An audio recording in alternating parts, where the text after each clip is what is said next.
बिस्मिल्लाहिर्रहमानिर्रहीम। खुफिया और पोशीदा सदका करने वाले अल्लाह तबारक व तआला के महबूब बन जाते हैं, क्योंकि अल्लाह रब्बुल इज़्ज़त ने नफली सदका खुफिया तरीके से करने वाले को एलानिया सदका करने वाले पर 70 गुना फजीलत दी है। इमाम बहकी हज़रत अब्दुल्ला इब्न उमर रज़ियल्लाहु ताला अन्हुमा से रिवायत को नकल फरमाते हैं कि हुज़ूर सय्यद आलम सल्लल्लाहु ताला अलैहि वसल्लम ने इरशाद फरमाया, खुफिया अमल एलानिया अमल से अफजल है। इमाम जलालुद्दीन सयूती ने अद-दुर्रुल मंसूर में इस रिवायत को नकल किया है।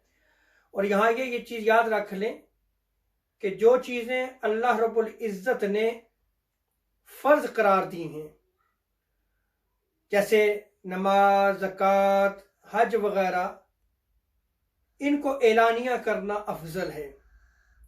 और जो चीज़ें नफल हैं उनका खुफिया तरीके से करना, पोशीदा तरीके से करना अफजल है। चूँकि नफली सदका और खैरात करना ये भी एक अमल है, इसलिए ये अमल एलानिया अमल से अफजल है।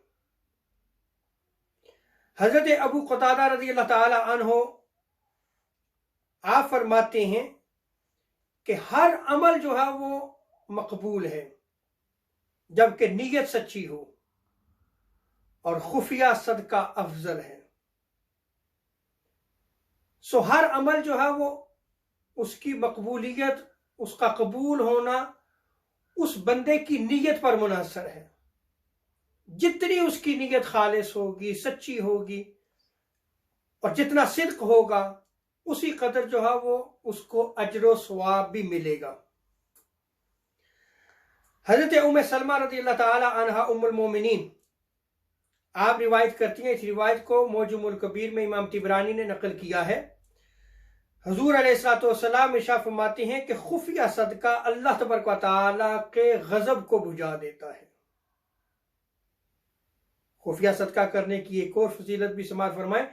जामे तिर्मिज़ी, सुन्नन निसाई, सुन्नन अबू दाऊद में हज़रत अबू ज़र रज़ियल्लाहु ताला अन्हु की रिवायत में है कि हुज़ूर सल्लल्लाहु ताला अलैहि वसल्लम इरशाद फरमाते हैं, अगर कोई साइल सवाल करने वाला किसी कौम के पास जाता है और वो अल्लाह का वास्ता देकर सवाल करता है और उस कौम में से एक शख्स उस साइल को अता फरमा देता है, और हुज़ूर अलैहिस्सलाम इरशाद फरमाते हैं कि जो अता फरमाता है अल्लाह ताला और उसके देने वाले के सिवा कोई भी नहीं जानता, तो वो जो देने वाला शख्स है वो अल्लाह तबारक व तआला का महबूब बन जाता है। तो देखें, जो खुफिया तरीके से जो सदकात और खैरात करते हैं वो अल्लाह तबारक व तआला के महबूब बन जाते हैं। ये तो खुफिया तरीके से सदका करने की, खैरात करने के हवाले से जो अहादीस मुबारका हैं, लेकिन अगर हम इसकी अमली तफसीर देखें तो इसकी अमली तफसीर भी हमें अहले बैत अतहार के घराने में मिलती है।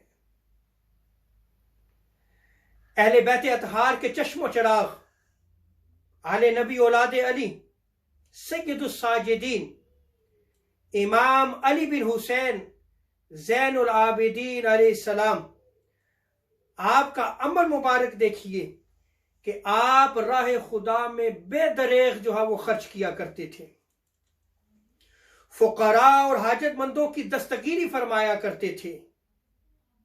मदीना मनव्वरा के नामालूम कितने घराने जो है वो आप उनकी कफालत किया करते थे, और किसी को इस बात का इल्म भी नहीं था, पता भी नहीं था। जब इमाम ज़ैनुल आबिदीन अलैहिस्सलाम का विसाल मुबारक हुआ और आपको जब गुस्ल दिया गया तो आपके जिस्म मुबारक पर नील के दाग नजर आए, तो मालूम हुआ कि इमाम ज़ैनुल आबिदीन सय्यदुस साजिदीन इमाम अली बिन हुसैन अलैहिस्सलाम का अमल मुबारक जिंदगी में ये था कि आप मदीना मुनव्वरा के गुरबा और मसाकीन को रात के अंधेरे में जाकर आप जो है वो गला और अनाज पहुंचाते, उनकी दस्तगीरी फरमाते, उनकी कफालत फरमाया करते थे।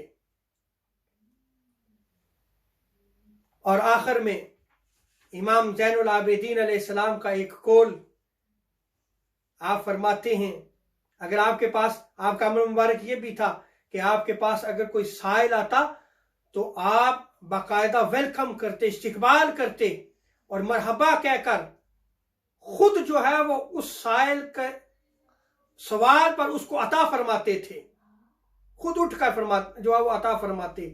और आप फरमाया करते कि सदकात साइल के हाथ में जाने से पहले खुदा के हाथ में जाते हैं। तो देखिए इमाम ज़ैनुल आबिदीन अलैहिस्सलाम का अमल मुबारक क्या था। रब ताला हमें खुफिया और पोशीदा सदका करने की तौफीक अता फरमाए। वमा अलैना इल्लल बलाग।